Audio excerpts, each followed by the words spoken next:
Mühafizə işi var yoldaşlar. Mən mühafizəyə aid 3 dənə işdən bəhs etmək istəyirəm sizə. Deməli, ilk öncə təhlükəsizlik nəzarətçi işi var. Sinemaster kartdadır. Bu 760 manat verir.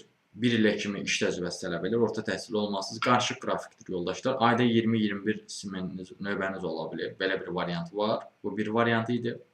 Bundan əlavə 900 manat qazana biləcəyiniz mühafizəçi işi də var. 25-45 yaşlı uşaqlar üçündür. Bu amma sizdən tələb edir ki, 175 sm boyunuz olsun və ingilis dilini biləsiniz. Bir illikdə iş təcrübəniz olmalıdır heç olmasa.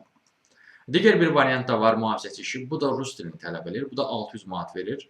Bu da bir illik iş təcrübəsi tələb edir bu sahədə. Azərbaycan Respublikası vətəndaşı olmalısınız. Rus dilində yaxşı səviyyədə ünsiyyət bacarığınız olmalıdır.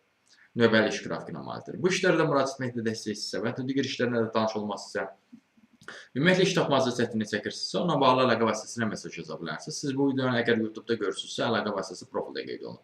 Yox, əgər siz bu videonu TikTok-da görürsünüzsə, o halda Toğrul Əzov sözünə toxunun, kanala daxil olun. Kanala daxil olduqdan sonra diqqət eləsəz, profildə əlaqə vasitəsi var.